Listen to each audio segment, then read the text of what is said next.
کہ آل ابو بکر صدیق اور آل محمد یہ دو نہیں ہیں، مصطفیٰ ایک کر کے گئے تھے اور آج بھی یہ ایک ہی ہے۔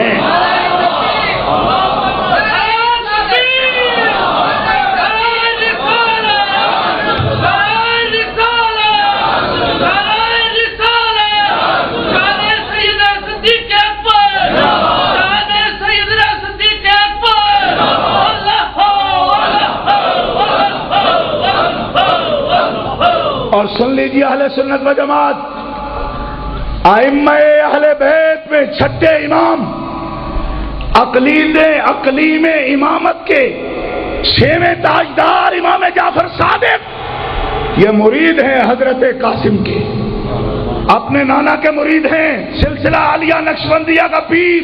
شجرہ اٹھا کے دیکھنا اپنی اپنی جگہ، جو کچھ میں کہہ رہا ہوں اس کی تصدیق ہوگی کہ امام جعفر صادق اپنے نانا حضرت قاسم کے مرید ہیں، اور حضرت قاسم مرید ہیں حضرت سلمان فارسی کے، اور حضرت سلمان فارسی مرید ہیں سیدنا ابو بکر صدیق کے، اور سیدنا ابو بکر صدیق سے جو مل گیا وہ مصطفیٰ کے قدموں تک پہنچ جاتا ہے۔ گرامی قدر حضرات، اس طرح یہ سلسلہ صحابہ کا سلسلہ بھی ہے، اہل بیت اطہار کا سلسلہ بھی ہے۔ یہاں دونوں نسبتیں موجود ہیں، جس کی آنکھیں کھلی ہوں وہ اس بات کا مشاہدہ کر سکتا ہے، اور جو اندھا ہو اسے بغیر اعتراض کے کوئی بات نہیں۔ اور اس طرح کے اعتراض تو لوگ خدا پہ بھی کرتے ہیں اور خدا کے رسول پہ بھی کرتے ہیں، لیکن اعتراض وہی ہوگا جس میں کوئی وزن ہو۔ گرامی قدر حضرات، آج اس سلسلہ کی طرف سے میلاد شریف کی یہ محفل منائی جاتی ہے، اور میرے آقا بہت سے فضائل آپ نے سنے، صرف ایک بات، وقت کم ہے، وہ بات یہ ہے کہ حضور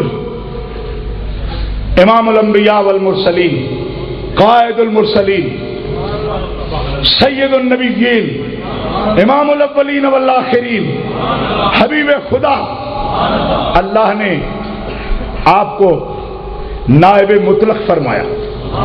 حضور اللہ کے نائب مطلق ہیں، اور آپ نے دیکھا کہ بہت سے محکموں میں آخری درجے کی، بڑے درجے کی جو ملازمت ہوتی ہے اسے کی پوسٹ کہتے ہیں، کی پوسٹ، یعنی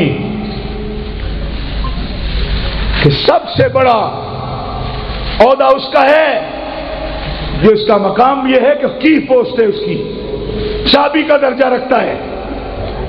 آئیے ذرا سا توجہ فرمائیں گے، میں مسئلہ عرض کر رہا ہوں۔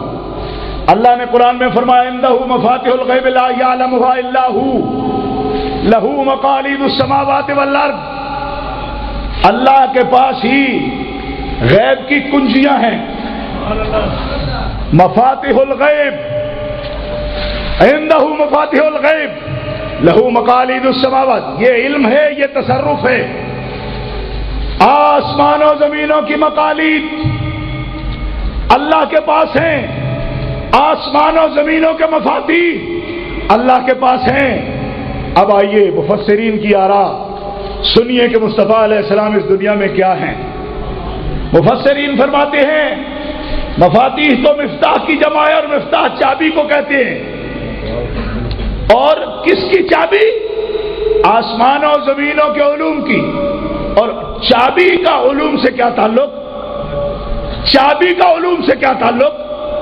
علم تو کیفیت ہے، علم محسوس وجود نہیں رکھتا، علم تو ایک کیفیت ہے، اور کیفیت کو چابی لوہے کی لگتی ہے، یا کیفیت کو چابی لکڑی کی لگتی ہے، یا کیفیت کو چابی تانبے کی لگتی ہے؟ کس چیز کی چابی اللہ کے پاس ہے؟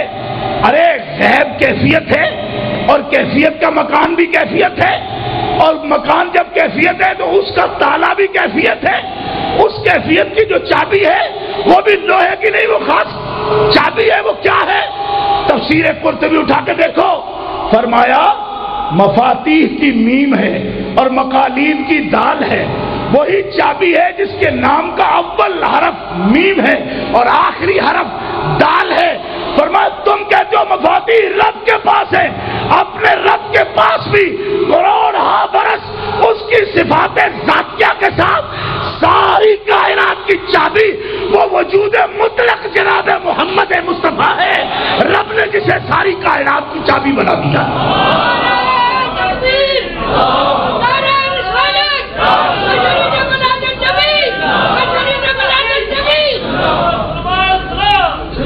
نعرہ تکبیر، نعرہ رسالت، اس طرح جاندار بولے جو کچھ میں نے عرض کیا۔ چابی سے ہر چیز، جس چیز کی چابی ہے وہ شے کھل جاتی ہے۔ فرمایا سب سے پہلے وجود باری تعالیٰ دیکھو، فرمایا کن تو کنز مخفیہ، میں تو خود ایک چھپا ہوا خزانہ تھا، میں نے یہ چاہا کہ میں کھل جاؤں، پہچانا جاؤں، تو کون سی چابی کام آئی؟ فرمایا وجود محمدی کی وجہ سے میں کائنات پر آشکارا ہو گیا۔ سبحان اللہ، کہہ دیجئے سبحان اللہ۔ سبحان اللہ۔ اس جہان سے اس جہان تک ایک سفر جاری ہے۔ عالم اجسام میں جو لوگ آئے ہیں عالم برزخ میں جائیں گے، عالم برزخ سے پھر باس بعد الموت اس دنیا میں جائیں گے، لیکن یہ کبھی سفر الٹا نہیں ہو سکتا۔ عالم ارواح سے عالم اجساد، عالم اجساد سے عالم برزخ، انبیاء کرام 1,24,000 انبیاء اس سفر میں عالم اجساد سے برزخ کا سفر کر چکے، لیکن وہی چابی جو سارے اللہ کی طرف سے جاری کردہ کلمات و عادات کی بھی چابی ہے۔ فرمایا قانون یہی ہے کہ یہ عالم اجساد سے عالم برزخ کو جا چکے، اب ان کا واپس آنا ممکن نہیں قانون کے مطابق، لیکن فرمایا سارے قوانین کی چابی تو حضور ہیں۔ آج معراج کی شب حضور آئیں گے، فرمایا قانون کا تالا ان سے کھول لیا جائے، مصطفیٰ چابی ہے اس سے تالا کھول لیا جائے۔ برزخ سے پلٹ کے عالم اجساد میں کوئی نہیں آتے، پر صحیح احادیث کہتی ہیں کہ مسجد اقصی میں برزخی زندگی والے 1,24,000 انبیاء جمع ہیں، اور جمع ہو کر بتا رہے ہیں کیا ہو سکتا ہے کیا نہیں ہو سکتا۔ یہ سب وجود محمدی کے سامنے عاجز ہے کہ رب نے انہیں مفتاح بنایا ساری کائنات کی، جو نہیں ہو سکتا ان کا اشارہ ہو جائے تو وہ بھی ہو سکتا ہے۔ گرامی قدر حضرات،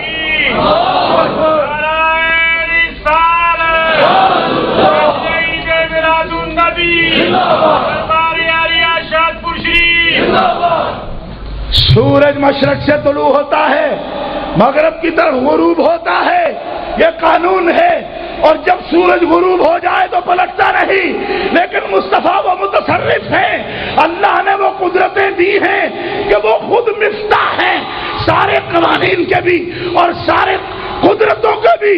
فرمایا سورج غروب ہو چکا، اس کی تصدیق ہو چکی، لیکن مولا علی شیر خدا فرماتے ہیں رسول اللہ نے انگلی کا ایک اشارہ کیا، سورج پلٹ کے ڈوبا ہوا سورج عصر کے وقت پر آیا، اور سورج اعلان کرتا ہے کہ تصرف کے یہ بادشاہ ہیں اور عالم امکان کی سب چابیاں ان کے ہاتھ میں ہیں، چاہے تو طلوع نہ ہونے دے اور چاہے تو غروب سورج کو پلٹا کے عصر کے وقت پر لے جائیں، کیونکہ جان ہے وہ جہان کی، جان ہے تو جہان ہے، اور خالق کل نے آپ کو مالک کل بنا دیا، دونوں جہاں ہیں آپ کے قبضہ و اختیار میں۔ اور آخری جملہ یہ کہوں گا کہ دنیا اپنے لیے احوال اور حالات پیدا کرنے سے عاجز ہے، ہم جیسے کتنے بندے اس فکر میں ہیں، لیکن خواجہ خواجگان آج ان کے دربار پر سارے اسباب اللہ کے فضل و کرم سے حاضر ہیں۔ یہ اس بات کی دلیل ہے کہ مفتاح نے، اسی چابی نے یہ تصرف اپنے غلاموں کو عطا فرما رکھا ہے، جن کے لیے سب کچھ اللہ تبارک و تعالی نرم فرماتا ہے اور ان کے لیے سہل فرما دیتا ہے، اور یہی خلافت نبویہ کا رنگ ہے جو اللہ کے فضل و کرم سے اس جگہ پر قائم ہے۔ اللہ تعالیٰ اسے قیامت تک قائم فرمائے۔ وآخر دعوانا الحمدللہ رب العالمین۔